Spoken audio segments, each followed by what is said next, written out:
Well, hello, folks. Hello, my name is Benjamin Z. Meller, and welcome to the Benjamin Z. Meller Investor Networking Group. We have meetings every Sunday, and we have investors that are from around the world. We are going to be talking about a really interesting topic that is so important in investing, but it's also for some investors have never heard of it or never been involved with it. And we're going to talk about mezzanine lending. So what exactly is mezzanine lending? And by the way, is it true that mezzanine lending is just loan sharking? Well, good question. All right, let's go ahead and get started here. So let's talk about what is a mezzanine loan and how could a lender earn amazing profits on a mezzanine loan? Well, a mezzanine loan, let's take the example of an apartment complex, maybe some small apartment complex like this 20-unit one here.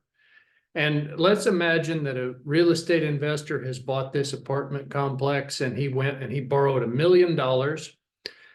When he borrowed $1 million, he got a low interest rate. Maybe he borrowed from the seller and he got a 6% rate of interest. And so he's got a debt of $1 million, but now he needs to do some repairs. He wants to make some improvements, or maybe he just wants some cash for whatever reason. So he reaches out and he tries to borrow $250,000. And people say, well, I'd loan you $250,000 if you'll pay me 18%, but I can't do that because I'm not in a first lien. A lot of real inexperienced lenders, they are so ignorant that they think that the only way you can be safe is by having a first lien. And that's definitely a myth. It's a misconception. So at any rate, they agree on what's called a mezzanine loan. And basically the owner of this apartment community has the apartment community in a limited liability company. And in the agreement on the limited liability company, he owns 100%. It's a single member LLC. Let's take that as an example. So the borrower says to the lender who's going to loan the $250,000, hey, loan me $250,000 and I will pay you an 18% rate of interest. And if I fall behind on the payments and I can't pay, then you can take ownership of my limited liability company, which owns this 20-unit apartment community, subject to the $1 million in debt that already is in place. And the lender sees that that's a pretty good deal because they're either going to get an 18% rate of interest or they're going to get to take over a property that is a great property with 20 units that for many years they can profit from, and that already has a loan in place. So they do the deal. So the lender made a loan for $250,000. And now let's imagine that something terrible happened.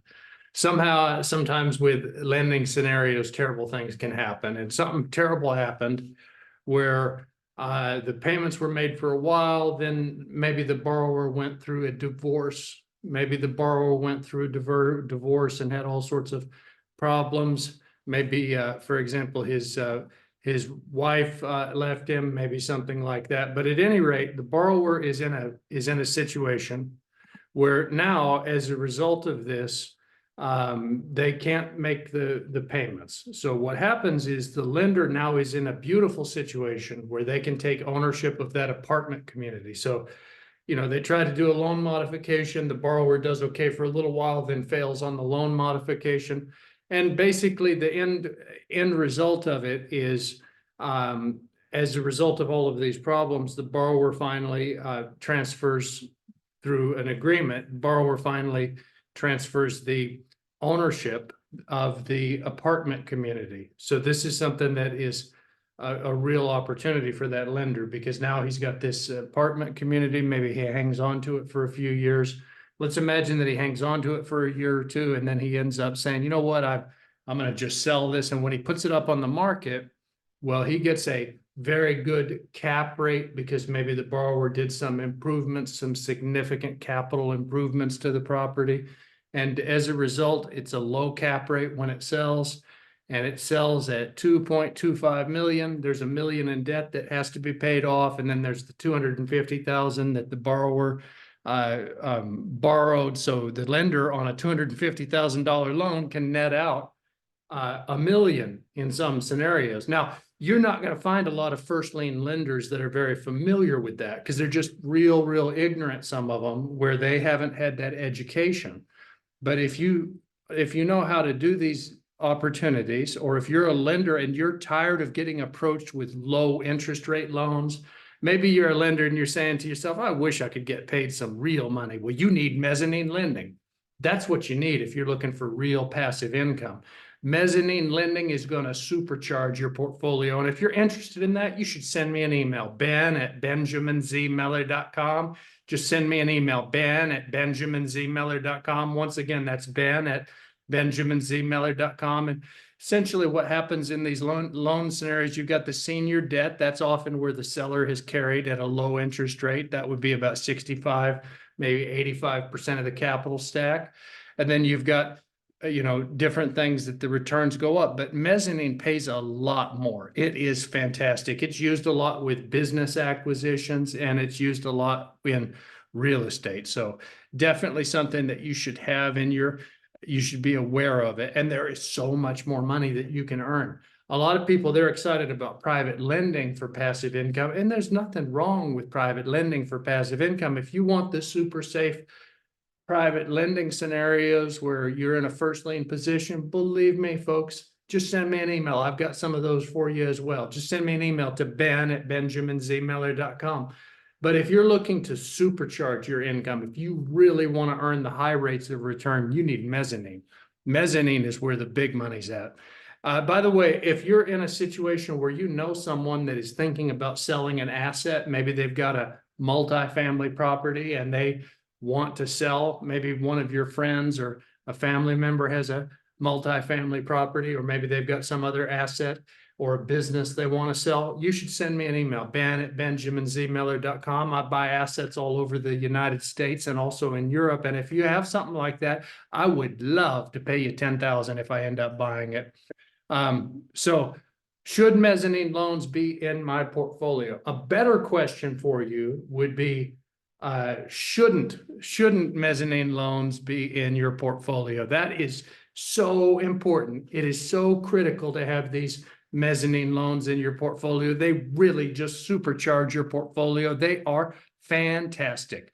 There's all sorts of legal paperwork. I'm just going to touch on it briefly, but essentially, one of the key documents on a mezzanine loan is an inter-creditor agreement. And the inter-creditor agreement is an agreement between the mezzanine lender and the borrower, and also the senior lender or the first lien lender or the seller, whoever it happens to be that originally did the financing.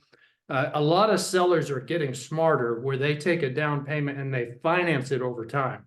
And that can be a great opportunity because they can get that return over time. But it's something that's so important to make sure that you've got that inter-creditor agreement, and you want to make sure that you're working with a borrower that has experience. I cannot tell you how critical that is. If you are interested in looking at some of the deals that I've done, if you'd like to learn from me, just send me an email, ben@benjaminzmeller.com. So essentially with this, you can earn a very solid rate of return. You can calculate an interest rate and a payment schedule. I've got a few examples here that you can kind of work through. But say there's an investor that's considering a mezzanine loan for $2 million, and say that it's a period of 5 years. Say the interest is 10% compounded annually. Well, you can calculate the annual interest payment, and we'll go through just a real quick example of that. But there's also sometimes what's called an equity kicker. You see those a lot also. So to calculate the interest, it's as simple as can be. You take 10%, you multiply it by 200,000, you're going to get an annual interest rate of 200,000. And then if there's an equity kicker with that example, you'd take 5%. And if the amount's 50 million, you'd have an equity kicker of 2.5 million. And then you can combine those and you can actually get a total return on that, and you can work through those calculations. You want to make sure that you're looking at a solid debt service coverage ratio. A common one that you're looking for is about 1.25. If you can see that, or 1.5 is even better. It's something where there needs to be a careful exit strategy, and you've got to look through everything when you're doing these deals, because you need to you need to really pay attention to it, but you can work through some of the examples, and I actually will email out a copy of this presentation to you where you can look through them in a bit more detail, but it's definitely something that is powerful. We have a sign-in sheet, so if you're new to the meeting, if you haven't been before, I ask you to sign the sign-in sheet. It should be in the window here in a few minutes. We also have a Discord server that you can join. I'll get you a copy of that, and you can talk about deals with other investors. If this is something that you're watching on the internet and you're thinking, you know, that's interesting, I would love to learn more. I would love to learn more. Just get in touch with me. You can go to my website, www.benjaminzmiller.com, and fill out the contact form, or you can text me at 817-203-4160. Love to help new people. That is it for our recording. I'm going to go ahead and stop this recording, and then I'm going to take any questions that anyone may have about this